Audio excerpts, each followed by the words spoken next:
Hi everyone and welcome to another video. Well, Dungeons and Dragons episode 3 with Chat GPT. We've had a very interesting adventure so far. The prompt is still working very well, and I'm getting a lot of good feedback in terms of the choices that I'm being given, the roles that I'm being asked to take, and the consequences, and even the combat. It's getting much better. So I'm going to continue with this for the next, 20, 30 minutes or so, and we'll see where we get up to. Now, I'll just go over to the GPT screen. And for those of you who don't remember, we had sealed one of the gates. We've got our session summary here. We'd uncovered some clues, the fact that it's a multi-phase plan. There are several gates that need to be closed. We added to our inventory, gained some XP. We're still at level 2. We're working with Kalen. And we've still got some things to try and figure out. Low Tide Reach. This is another location that we've got to investigate. We picked up a scroll fragment that needs to be translated. There was a cultist that got away, and there's the possibility that they might return. We'll see what happens. But I decided at the end of the last episode to take some downtime. And so I've got several choices. And this is where the story's going to pick up. So let's get started. So I've got to choose 2 activities. I'm going to go with rest and recover and research the scroll fragment. Now I'm going to see if I can just put in 1 and 3, and hopefully GPT will understand my choices. Let's see. Now, I have to say that I did add a prompt in between the sessions, and I thought it was going to act on that, but thankfully it's not. I'd asked ChatGPT to create a picture, a summary of what happened so far, but it's not done that. We've gone straight to rest and recover, which is great. So you sleep that night in the cracked keel, lulled by the soft crackle of firelight and the hush of a village that for once is at peace. Wounds are cleaned, gear is mended, and your breath deepens with the knowledge that you survived what others could not. So I'm fully restored. I've got my second wind regained. Kalen rests as well, her focus never wavering, but her posture looser in your presence. So we've researched the scroll fragment. The next morning you seek out Edda, who once studied with a monastery in the hills. She squints at the scroll fragment, frowns, and disappears into her cellar. When she returns, she's holding a dusty, sea-worn tome. Deep speech, she mutters, tracing the runes, not just arcane, directional. This scroll isn't a prayer, it's a set of coordinates. She translates a phrase from the fragment. The more at low tide reach, where the tide drains and the gate drinks. Phase 2. The anchor is ready. The deep will follow. She looks at you gravely. They're not just opening gates, they're preparing a place for something to come through.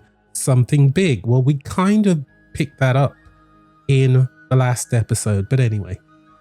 So, we've gained a clue. The anchor is a term used for ritual objects that hold portals open. Low tide reach likely contains one. If destroyed, it may halt or delay the cult's broader plan.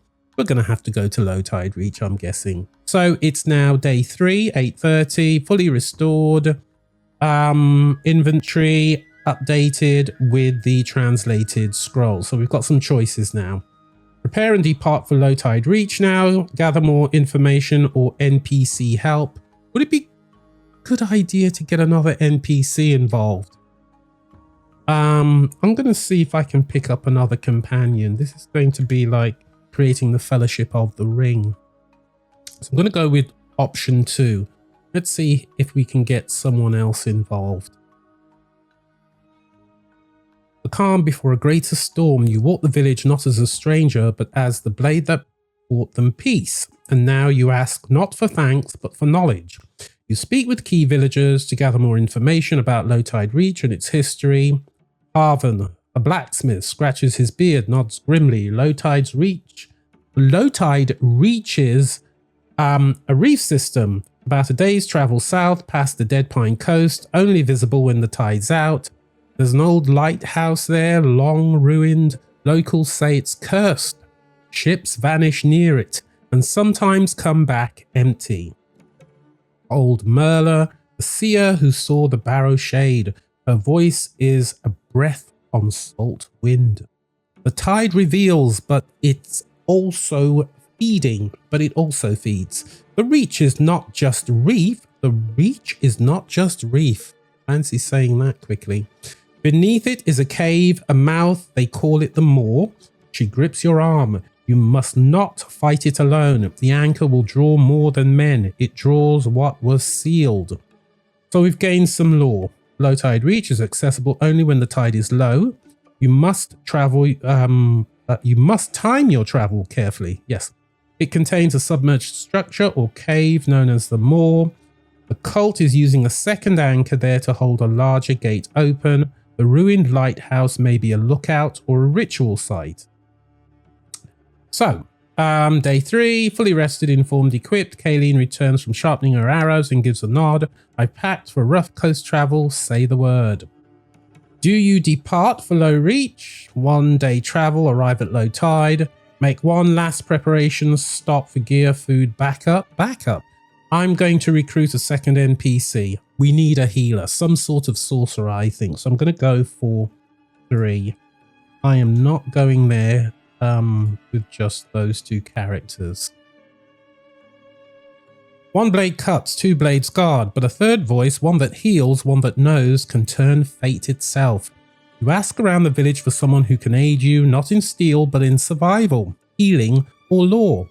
After some hesitation, Edda leads you behind the shrine to a small garden overgrown with herbs. There, kneeling among glowing leaves, is a young woman with storm grey eyes and a weather cloak pulled tight. Her name is Sarah Venn. She's a druid. Thank goodness she's human. Nature, medicine, insight she's got. She's got some spells there. She's got her staff, small satchel. She's quiet, thoughtful, deeply attuned to the unnatural flow of magic in the world. She looks up and says quietly, I felt the ritual break, the roots scream, the sea shifted. She stands and brushes dirt from her hands. I'll come, but I won't follow you for gold or glory. I go to choose what should never... I go to close what should never open. So it's 3 of us now, Alvarin, Kaylin, and Sarah. You are now prepared for harsh terrain, fey and undead interference, healing and tactical stealth. So we're going to depart now. I can see the options there.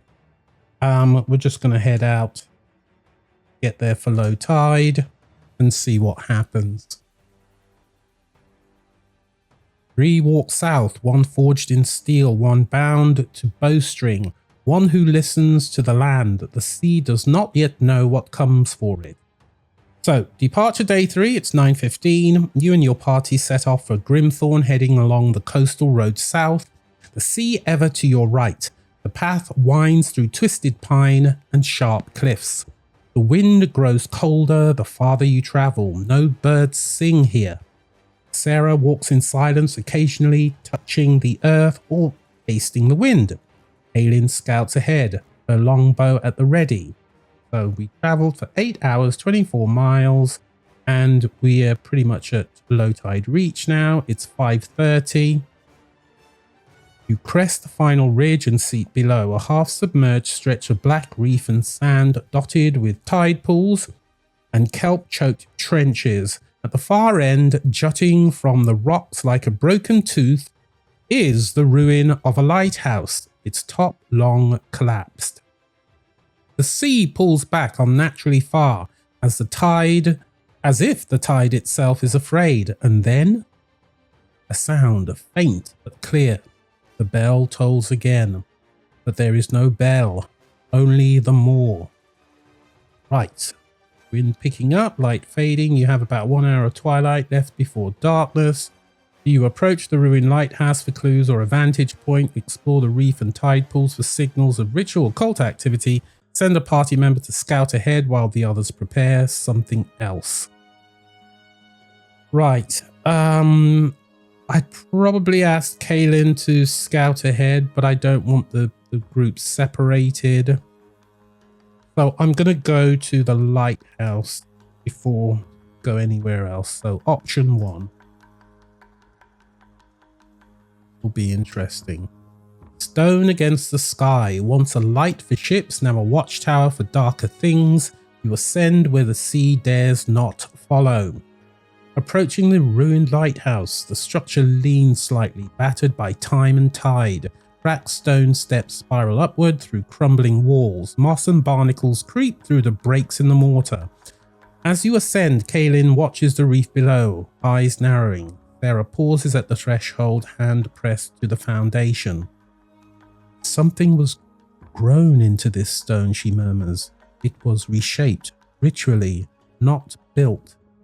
Reach the top, a jagged, exposed lookout where the beacon once stood. From the lighthouse you see the reef below stretches into the shape of a spiral, barely visible on the kelp, just like the symbol on the map fragment. At its center is a pit of water, swirling but not filled by tide, black, hungry. 5 stone pillars rise around it, each carved with cult runes, each glowing faintly. Near one pillar stands a tall figure in robes, watching the sea with arms outstretched. A chant begins, low, deep, and unnatural. You've arrived just before the ritual begins. Sarah's eyes go wide, anchoring it. The spiral is the gate. Those pillars are binding it open. She turns to you. If we destroy the pillars before the anchor is complete, we can collapse the gate. So at 5:45 twilight, the only enemy visible is one robed cultist, likely more hidden.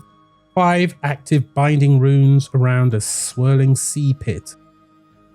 Do you form a plan to destroy the pillars quickly? Attempt a stealth approach down the cliff. Send Kaylin to snipe from the tower while you descend. What do I do? Don't want to, it might be a good idea to keep Kaylin in the tower. I think I'm going to go with that. Don't know if I'll survive this. I don't know why I'm thinking that. You kneel beside Kaylin in the broken light of dusk. You do not need to speak. She already has an arrow in hand. You point towards the glowing pillars, ringing the spiral reef below. You take the high ground. I go down. Kaylin nods, drawing her bowstring tight. I'll mark targets and cover your descent. One shot, then all eyes are on you. Make it count. Crouches low atop the crumbling stone, arrow knocked, eyes locked on the cultist at the southernmost pillar, now raising a black staff. So, our plan, Kaylin's going to snipe from the lighthouse, Sarah with you on the descent path, because she's got magic powers, of course, and I'm going to do the ground assault. I've got a roll now. Let me get my D20. Got to roll the D20 and see how that goes down for the opening attack. You can hear the sound of my die, but I'll just roll my D20 now. Is that my D20? Yep, that's my D20. Let's roll this. I've rolled a 17, which is pretty good. So rolled 17. I know I don't have to type in roll, but I'm just going to do that. That should be okay, I think. The arrow sings through the dusk. It carries no flame, only judgment, and it strikes like fate. So 17 plus 5, 22, critical precision. Kaylin's arrow slices the wind and finds its mark. The cultist at the southernmost pillar jerks back, gurgle cry lost in the salt air. He topples silently into the reef pool below, his staff clattering across the stone. The chanting stops, abrupt, broken. Torches flicker around the spiral gate as figures begin to move, but they haven't seen you yet. Surprise, I've got surprise, which is great. One pillar left unattended, enemies alerted but unaware of your position. Sarah turns to you, eyes bright with moonlight. If we move fast, we can break another pillar before they regroup or strike their leader. What do we do? Do we go for the pillar, target the ritual leader, command Sarah to cast a spell to disrupt multiple enemies? If we disrupt multiple enemies, I can go after the pillar, split the party's efforts. You destroy, she casts, Kaylin covers. That seems to be the best option. I'm going to go with 4. Each person's going to be doing their own thing. Let's see what happens. 1 warrior, 1 arrow, 1 spell, 3 threads woven into a single perfect strike. The sea has no defense against it. So our coordinated assault begins. Alvaran charges the nearest pillar. Sarah casts fairy fire at the center of the spiral, and Kaylin continues Overwatch, ready to shoot any spellcaster or elite target. So, first attack for Alvaran. You leap down from the ridge, boots slamming into wet stone. The nearest glowing pillar pulses as you raise your cold-banded longsword. So I've got a roll to hit the pillar. Let's see how we get on. I've rolled a 6. So let's put that in and see how that affects the outcome. I think it should be enough. Stone cracks but does not break. Oh dear. The gate groans but does not close. Not yet. Attack roll is 11. You slam your sword into the glowing pillar. The blade bites deep into the rune-carved surface. A shower of green sparks erupts and a thunderous crack rings across the spiral. The glyphs flicker, then fade. Oh. Okay. 1 more pillar fall. So I did break it. So Sarah raises her staff from the ridge and whispers a word older than the reef. A burst of green-blue flame erupts across the spiral gate center. Dex saves, cultist leader 2, cultist fail, leader success. Well, she's done the dexterity. They've done that. Well, she's in it. She's not me. Can't roll for her. The ritual leader, tall and masked, resists the light, but 2 nearby cultists glow with fairy flame. Their forms now clearly outlined even in darkness. They panic, scrambling for cover too late. Kaylin. He targets a glowing cultist at the pillar to the northeast. Hit. Damage 8, piercing. The cultist drops with a gasp, glowing flame dissipating into the wet stone. So our current status, 2 of 5 pillars destroyed, 2 cultists down, 1 glowing, 1 remaining. Ritual leader is still standing at the spiral center, holding a black orb above the pool. The gate begins to pulse faster. Sarah turns to you, breathing hard. The anchor's not a place, it's that orb. He's stabilizing the breach with his own body. I've got to charge. The ritual leader and strike the orb. No question about it. So I'm going to go with option 1. I'm sure everyone out there agrees with this choice. Let's see. You don't run, you descend like a storm, like judgment, towards the figure who holds the gate open for a god that should not be. Leap the shattered stone, vault across the reef, and charge directly toward the ritual leader. He stands in the center of the spiral, robes soaked, face hidden by a coral mask, holding aloft a black orb, pulsing in time with the sea's distant unnatural breath. He turns toward you, whispering, "You are too late," remembers. You answer with steel.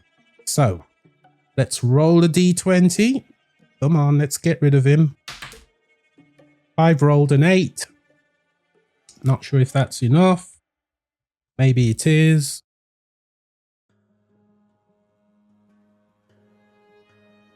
Might not be.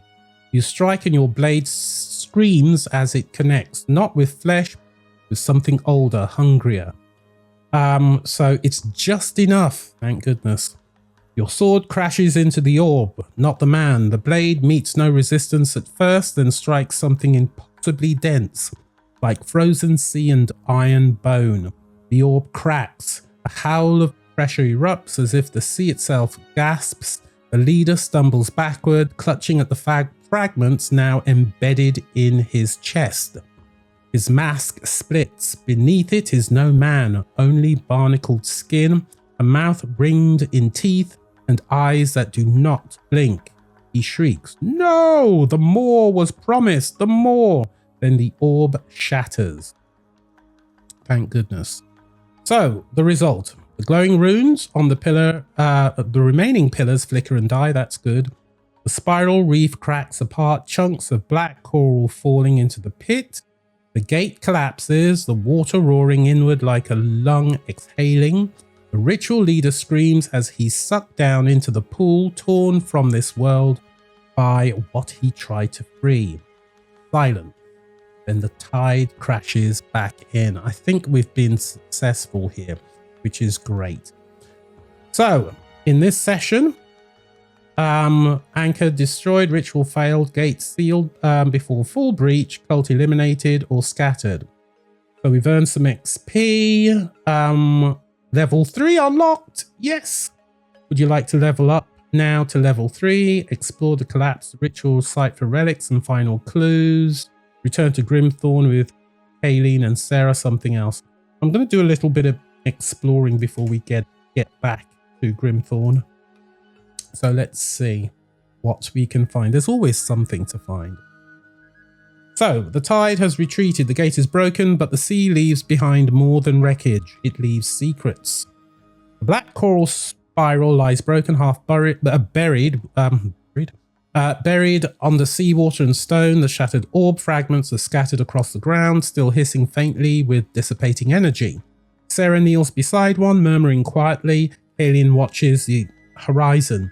You search the debris with practiced eyes beneath fallen stone, behind broken runes, and among the remains of the cult's last stand. So we've got some orb fragments with etched sigils of binding and memory. Sarah says this wasn't made, it was harvested from something living, something still down there. Ooh.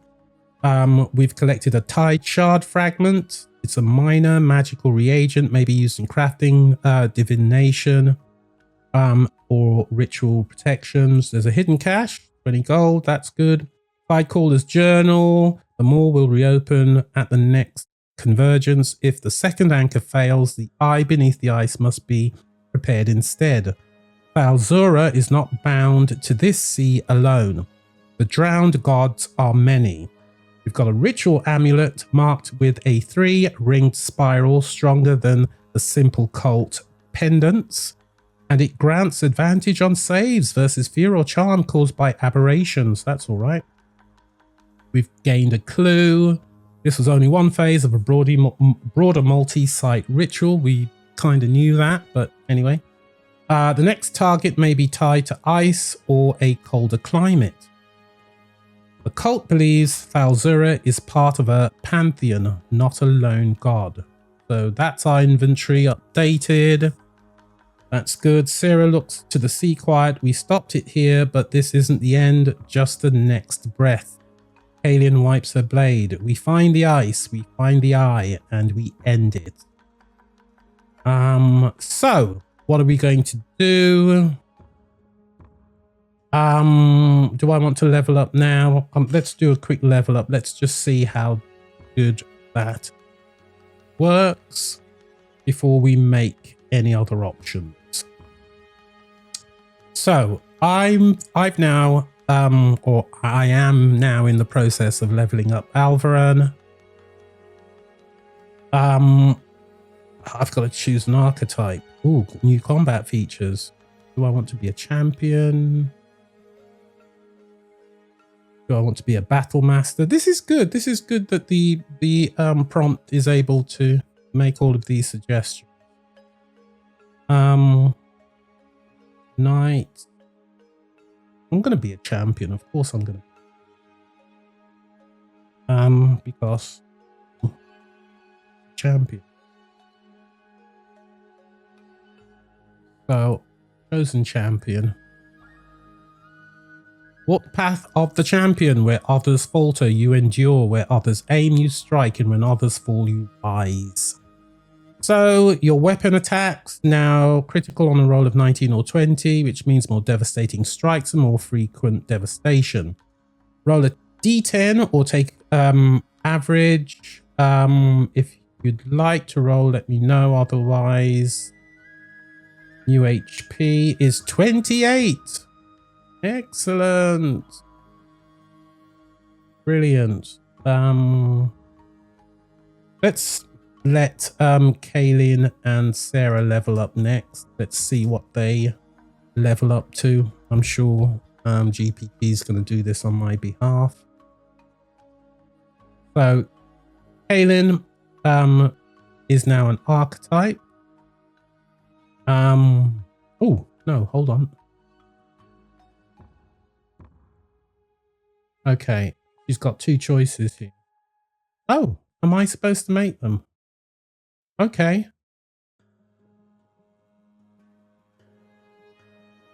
So would you like Kaylin to become a hunter or a gloom stalker? Let's make her a hunter. Yeah. Let's make her a hunter.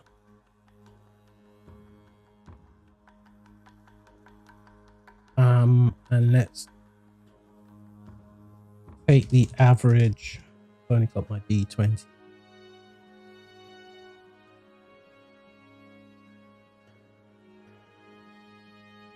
And we'll get Sarah done. Where you strike once, Kaylin strikes twice. Where you hold the line, she finds the weak point. The hunter walks beside the champion now.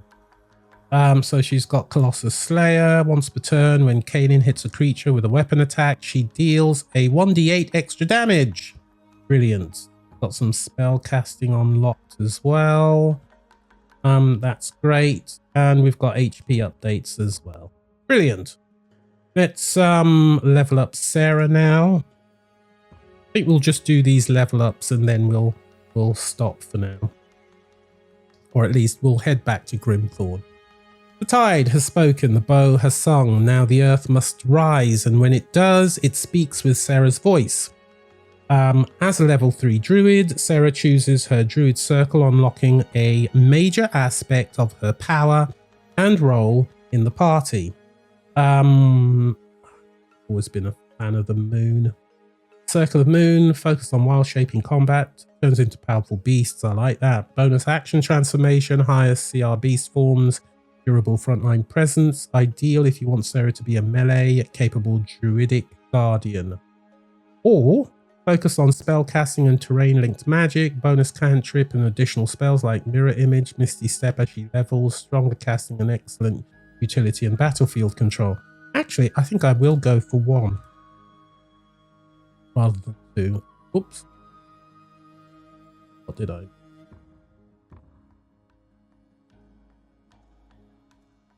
So she's got a bonus cantrip, shape water, manipulate water in a 5-foot cube, freezes, redirects, clears visibility, mirror image, and misty step. Teleport 30 feet as a bonus action. Got some more spell slots. Recommended spells, cure wounds, definitely. Yeah. So that's what she got. And now fully leveled up. Would you like to begin planning for the next location, return to Grimthorn or nearby settlement for research? Take down time to craft, prepare, or train further. We're gonna have to do some crafting, I think. Let's see what we can craft. And then we'll go back to Grimthorn. Just want to get this done and then we'll take a break. 3 days ago, you were a lone sword in a cursed land. Now you are a warband. The blade, the bow, the breath of the land. But even the strong must prepare. Choose 2 activities.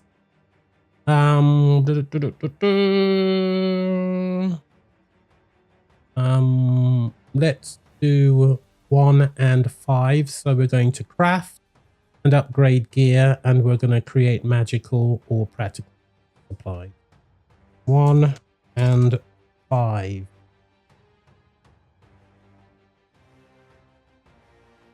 We come up with. Do not march to your fate empty-handed. Steel is honed, tools are laid, runes are whispered, the wind will howl. but you will be ready.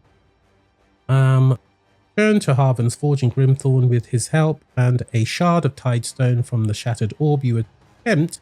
Inlay your blade with arcane filaments that pulse against undead and aberration. Smithing check, strength plus proficiency. Let's say Harvan assists, result 18. So that this has actually been done for me, and I don't know if I wanted that, but okay. That's been upgraded. Kalen, using reeds and resin found near the reef and tips soaked in salt hardened ash. Kalen crafts 3 ice piercer arrows. That'll be good. Ideal for fae, spirits, or icy creatures. And then Sarah, 10 good berries created. Each restores 1 HP when eaten. 1 ice walk salve rubbed into boots grants resistance to cold terrain effects for 1 hour. Useful when approaching glacial environments.